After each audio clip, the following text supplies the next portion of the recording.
Coach Kayla Karius. Coach, how are you doing today? It's fantastic. I just got here, just got started. This is great. This is your first stop? It's my first stop. Wow. I know. High expectations. Yeah, couldn't spend it with better people. So thanks for being here. This is great exposure for our league and so fun to get all the coaches in one place and even for the players to join us too. So this is a great event. Coach, just want a quick preview of what fans should be expecting this season from the Oats. Well, our team looks a lot different than we did last year. You know, we're a little bit more healthy and we're certainly deeper at a lot more positions. So it was a fun way to get started last year. We felt like we could play an up-tempo style and push the ball a little bit more, especially when you have the ball in the hands of one of the fastest players in the league. And that was a really fun style to play. Push the pace and shoot a lot of threes and then defend. And I think as the season went on, we had a few challenges in front of us, a lot of injuries and adversity that we had to just sort of change our style. You just have to figure out what makes it work. And so it's really fun this off season now to get back to like, this is the style we want to play. And now that we have more depth, be able to do that. We're all a year older, year wiser, I think, as players got that experience last year that certainly some of the young ones had never had before. It was pretty eye-opening at times. And it didn't always translate to wins, but it certainly gave us the experience that we need now to just be another year older and have that experience behind us, I think is going to bode really well. You have a lot of preseason recognition, whether it be in the polls or the players you have on this team. How do you guys manage those expectations? How much do you pay attention to it? And just what's it mean to be recognized within this league of so much talent? Yeah, it's a great question. And we were talking about this actually on the drive up here when I was with Grace Larkins, who was picked first team all-league and certainly had a ton of attention around her last year and a lot of recognition, which is so deserved. And at the same time, I think it's one of those things where you're thankful for the respect that you get from your opponents, from your peers, and you take that and then you also just go back to work and you try to what really matters is focusing on the end of the season and making sure that you're getting better every single day. So I think it's something that we are thankful for, and we look around and say, okay, this is where people think that we are, but we're the ones who are really with each other every single day. And so not paying too much attention to it in that way too. Coach, a year ago, you were one of 3 first-year head coaches, not only in the Summit League, but for your career in that first season. It's hard. We talked about this spring when you were on our podcast, my podcast. It's different when you're in the assistant chair and you move like 6 stitches over to the buck stops with you.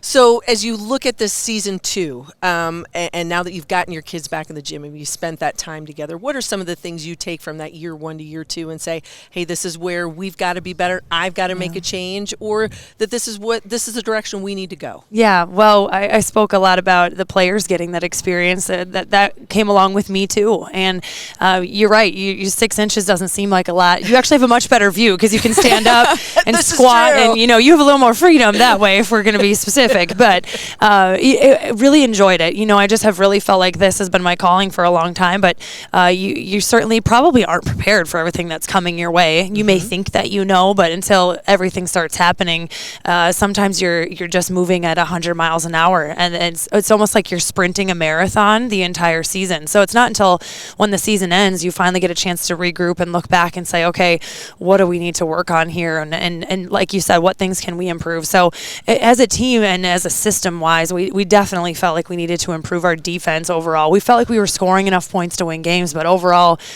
just not getting the stops that we needed. And certainly not having the depth and not having the amount of players and quality of players, I think, hurt us at times. But we're going to be able to improve that. We spent a ton of time this summer. I'm sure not every kid's favorite thing in the summertime is working on defense, but here we are. And if you want to get better and become an elite team, that's where we need the most work. And so just taking pride in that, this program has taken a lot of pride in that, and winning those 3 conference tournaments in a row and getting the NCAA tournaments because of defense. They were the best defensive team in the league, and they really, really stress that. We need to get back to that. That's the team from this league that is going to defend the best, is going to have the best chance to get to the NCAA tournament. We've got Grace Larkins here. She's going to be up here in just a little bit. As you said, a first-team all-conference selection in the preseason. But you've also got a sophomore in Carly Dunphy, and she is a second-team all-conference player.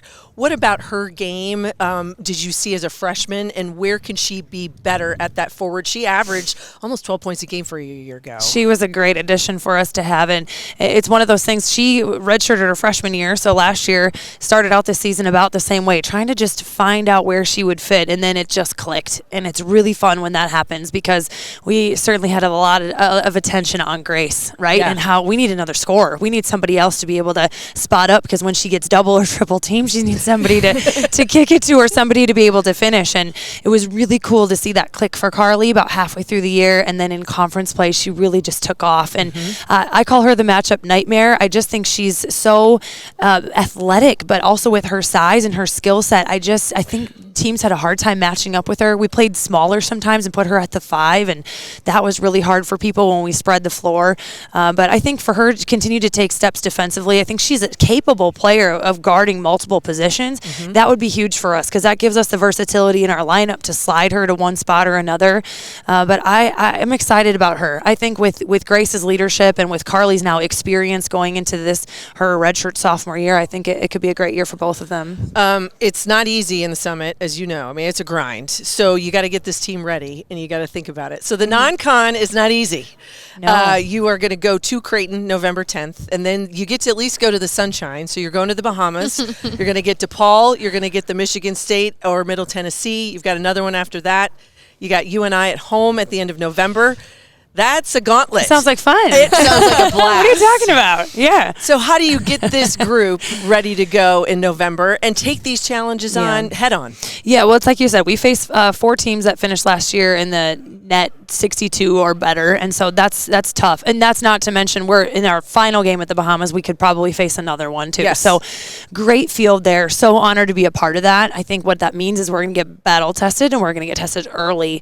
And so it's like you said, getting those combinations right. We're moving faster through things this year than we did last year as we move into the season and games. And I think that's going to bode well for us, because we certainly have to be ready to go. And it's great challenges for us. And it's one of those things, you're trying to test your team. You're trying to give yourselves a chance, especially on a neutral floor at Battle for Atlantis. I think it's a phenomenal event, and you're giving yourselves a chance to be on the floor with those teams and to come away with a win, and certainly believing that you can do that. And then we've got, like you said, Creighton on the road, and Northern Iowa comes to us, and along with a couple others sprinkled in between, because you want to have this balance of not only getting challenged, but building some confidence and getting things rolling so you feel really good going into conference play. But I certainly think we have a lot of tests in front of us, and we'll find out what we're made of. Early. Early. Hearing from a lot of coaches today, it feels like the offensive plan is speed.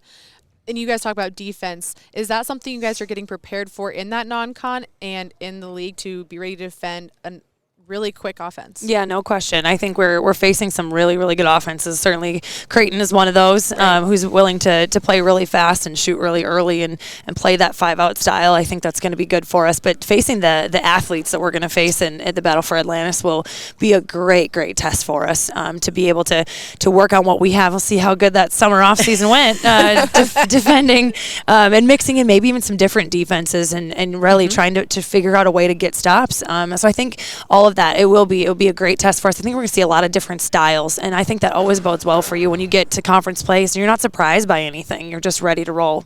And on the other side of the ball, what is that style for South Dakota this year when the ball's in your guys' hands? On the offensive end, you're saying? Yeah, we would like to get back to playing that up-tempo style and really trying to push in transition. We had a lot of fun playing that way. Again, when you have a point guard like Grace Larkins, that you can have the ball in her hands and be able to push. We added a transfer out of the portal this last year, Kendall Holmes from DePaul.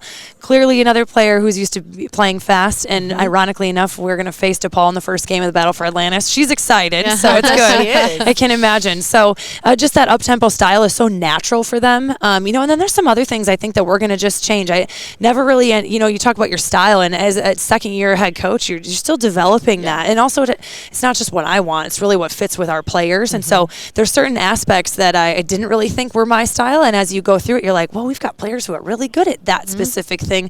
Let's see if we can add that in. And then when they go ahead and connect on certain things, you're like, well, that's becoming my style now. So you look like a genius. You're like, yes. It really, it's what fits them, right? You can have your own mold, but you've got to figure out what fits your team. So it's going to be a little bit of a different look this year, but we're really excited about it. Coach, I want to ask about last season, too, an early exit here in Sioux Falls. Does that serve as motivation for this team? No question. Yeah, we had 2 players last year on this floor who played in that game who had ever played in this tournament before. So you've got 7 who didn't out of the 9 we had available. It's a lot of wide eyes.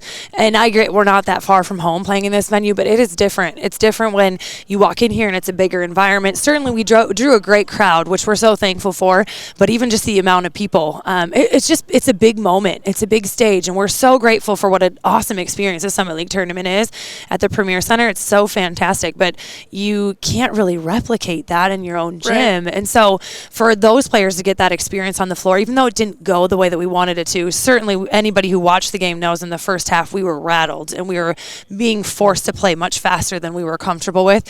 And then we settled down a little bit more in the second half and cut it to a 1-point game, and then just didn't feel like we had the horses to go ahead and finish that out, and made some mistakes down the way. Plus, give Oral Roberts credit, they shot the ball better than they had in a long time. And so I think the combination of that, we didn't come out on the right end of that, but the experience part of it, it's going to help us going forward. No doubt. Well, Coach, absolutely. Thank you so much for the time. Thank you. We really appreciate it. Best of luck to you and the Yotes. And thank you. Let me actually end on this question, because I've asked every coach. I think it's unfair if I don't ask. But yeah, I was going to say, you got to give it to him. What does success look like to you this year? What does success look like? That's a great question. We don't, like I said before with the preseason rankings, I think it's not a matter of, well, we fell short from what everyone else thought that we were. I really think the true success is going to be, did we get better every single day? And that's something we just always try to stress. Certainly last year we were trying to stress that, because it's a program that's so used to winning, and if coming off of a great Sweet 16 run in 2022. And so how do you carry forward with that? And you can't always get caught up in the win or the loss. We all want to win. Okay. We're all competitors, and that's fantastic. We're going to compete in practice. We're going to get a lot better, but success is Carly Duffney figuring it out in the middle of the year and then coming on really strong, right? That's Grace Larkins being able to handle 4 defenders usually focusing on her and still finding a way to kick it out or finding a way to score. And that's just continuing to improve, continuing to learn about the game. And these young women, I just think they're such a great group. But at the end of the day, basketball is really fun. They've got to be great people too. So we're spending a lot of time, and we did in the off season too, developing them as leaders and developing them as well-rounded people. That's actually the real success. Awesome. Well, Coach, now that you've answered it, we'll let you go. We really appreciate your time. Best of luck this season. Thank you. I appreciate it. Thanks for your time. It's great to be here. Yeah, guys.